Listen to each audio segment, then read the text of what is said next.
عزیز طلباء، السلام علیکم۔ آپ کے سامنے اسلامیات کا ایک اور بہت ہی اہم ٹاپک جو پہلے باب سے حدیث نبوی کی ضرورت اور اہمیت، اس سوال کو کس طرح آپ نے ڈرا کرنا ہے کہ آپ کو پیپر میں پورے نمبر مل جائیں۔ تو عزیز طلباء، یہ سوال اس طرح آپ کو آئے گا کہ حدیث نبوی کی ضرورت اور اہمیت بیان کریں۔ بک کے اوپر یہ سوال چند لائنوں میں بلکہ ایک صفحہ پر لکھا ہوا ہے۔ اب اس سوال کو اچھی طرح کرنے کے لیے کچھ حوالہ جات اور کچھ ہیڈنگ کو آپ استعمال کر کے آپ اچھا پرفارم کر سکتے ہیں۔ عزیز طلباء، آئیے دیکھتے ہیں کہ ہم کس طرح اس سوال کو اچھی طرح پرفارم کر سکتے ہیں۔ عزیز طلباء، سب سے پہلے حدیث نبوی کا یہ سوال اگر آپ حل کریں تو سب سے پہلے آپ نے اس کا تعارف لکھنا ہے۔ تعارف کے اندر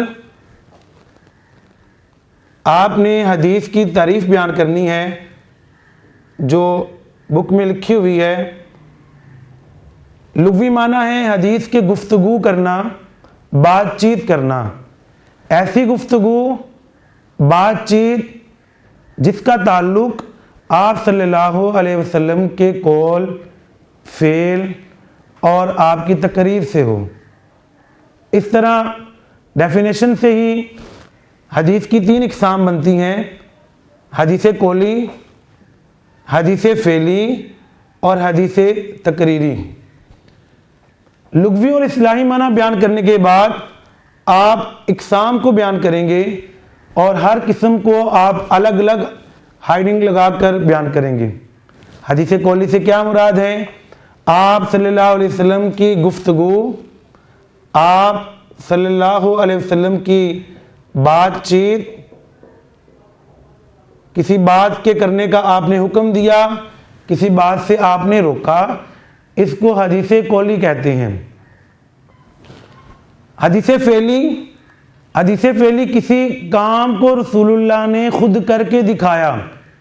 جیسے آپ فرماتی ہیں کہ نماز ایسے پڑھو جیسے مجھے پڑھتا دیکھتے ہو، یعنی کہ نماز پڑھ کر دکھا دی کہ صحابہ اس طرح نماز پڑھنی ہے، تو ایسی حدیث کو ہم کیا کہیں گے؟ حدیث فعلی۔ حدیث کی تیسری قسم حدیث تقریری ہے۔ ایسی حدیث جو آپ صلی اللہ علیہ وسلم کے سامنے کسی بات کو یا کسی فعل کو پرفارم کیا گیا ہو، آپ نے اسے پسند ناپسند کیا ہو اور وہ حدیث میں آ گیا ہو، اس کو حدیث تقریری کہتے ہیں۔ عزیز طلباء، حدیث کی اقسام بیان کرنے کے بعد آپ نے اس کی اہمیت اور فضیلت کو بیان کرنا ہے۔ ایک پیراگراف جو بک میں موجود ہے، اس پیراگراف کو آپ نے اہمیت اور فضیلت میں بیان کرنا ہے، لیکن قرآن و حدیث کی روشنی میں۔ آپ قرآن و حدیث کی روشنی میں بیان کریں گے تو آپ کو اس کے اچھے مارکس ملیں گے۔ آپ اہمیت اور فضیلت والا پیراگراف بیان کریں۔ پیراگراف کو بیان کرنے کے بعد آپ ہیڈنگ لگائیں گے قرآن کی روشنی میں۔ تو قرآن کے حوالہ جات بک پر لکھے ہوئے ہیں جو حدیث کے صحیح ہونے کو ثابت کرتے ہیں۔ جیسے ایک آیت میں نے آپ کے سامنے لکھی، اور جو کچھ رسول صلی اللہ علیہ وسلم تمہیں عطا کریں وہ لے لو، اور جس سے منع کریں باز رہو۔ اس آیت سے حدیث کی اہمیت کا پتہ چلتا ہے کہ رسول اللہ کا کسی کام سے کے کرنے کا حکم دینا یا کسی کام سے روکنا یہ حدیث کہلاتا ہے۔ تو آیت میں یہ بتایا گیا کہ اس کام کو کر لو جس کا رسول اللہ نے تمہیں حکم دیا، اور اس کام سے باز رہو جس سے رسول اللہ نے تمہیں منع کر دیا، چاہے وہ قولی ہو، چاہے وہ فعلی ہو، چاہے وہ تقریری ہو۔ دوسرا حوالہ بہت مشہور حوالہ، لقد کان لکم فی رسول اللہ اسوۃ حسنہ، اور تمہارے لیے رسول اللہ کی زندگی میں بہترین نمونہ موجود ہے۔ زندگی گزارنے کے لیے ہمیں کسی اور نمونے کی ضرورت نہیں ہے۔ جیسے کہ اقبال کہتے ہیں، اپنی ملت پر قیاس اقوام مغرب سے نہ کر، خاص ہے ترکیب میں قوم رسول ہاشمی۔ ہمیں زندگی گزارنے کا ڈنگ جو رسول اللہ سکھا گئے ہیں، اس سے بڑھ کر ہمیں کسی اور نظریے کی، کسی اور تہذیب کی اور کسی اور فعل اور گفتگو کی ضرورت نہیں، لہذا رسول اللہ کا کیا ہوا عمل اور رسول اللہ کی دی ہوئی تعلیمات ہی ہمارے لیے کافی ہیں۔ اس کے بعد طلباء آپ قرآن کی روشنی میں بیان کرنے کے بعد حدیث کی روشنی میں بھی آپ اس کو بیان کر دیں کہ حدیث بھی حدیث کی اہمیت کو واضح کرتی ہے۔ بہت ساری حدیث میں جیسے رسول اللہ فرماتے ہیں کہ میری اور خلفائے راشدین کی پیروی کرنا اور دین میں ہر نئی بات سے بچنا، کیونکہ ہر نئی بات بدعت ہے۔ تو لہٰذا ایسی چیزیں جو رسول اللہ سے اور صحابہ سے ثابت نہیں ہیں، ہم ان چیزوں کو نہیں کریں گے۔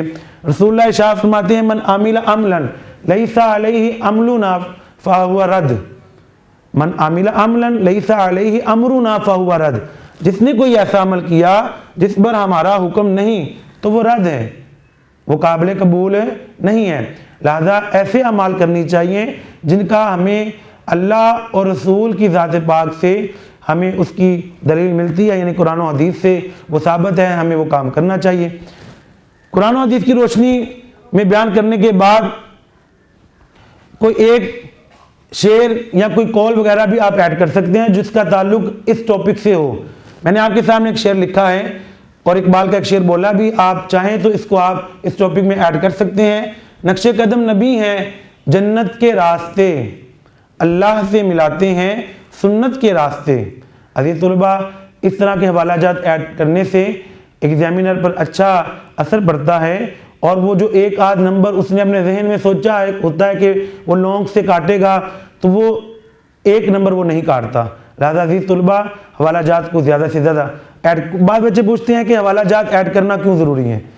عزیز طلباء، جس طرح سائنسی مضامین کے اندر آپ ڈائیگرام بناتے ہیں، آپ اس ڈائیگرام کی وضاحت کرتے ہیں، اسی طرح آرٹس کے مضامین میں آپ حوالہ جات ایڈ کرتے ہیں اپنے سوال کو بہتر کرنے کے لیے۔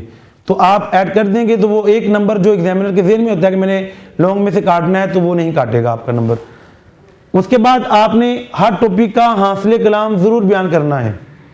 حاصل کلام حدیث نبی صلی اللہ علیہ وسلم، اگر ہم اس پر عمل کرنا چھوڑ دیں، قرون اولیٰ کے مسلمانوں نے اس پر عمل کیا اور وہ عروج تک پہنچے، ہم نے چھوڑ دیا تو آج زوال کا شکار ہے۔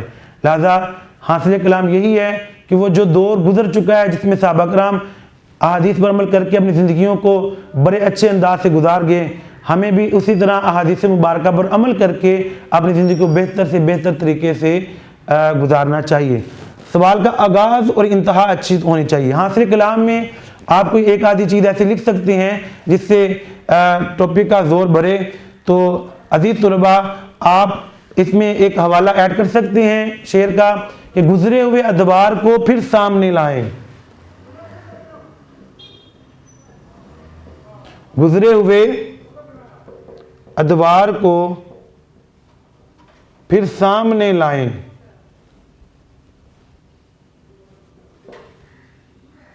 ہم اپنا عمل اسوائے حسنہ سے سجائیں۔ عزیز طلباء، اگر آپ اس شعر کے ساتھ اس ٹاپک کا اختتام کرتے ہیں تو یقیناً ایک اچھا اثر ہوگا۔ اللہ سے دعا ہے کہ آپ کو اللہ تعالیٰ اپنے امتحانات میں کامیابی عطا کرے۔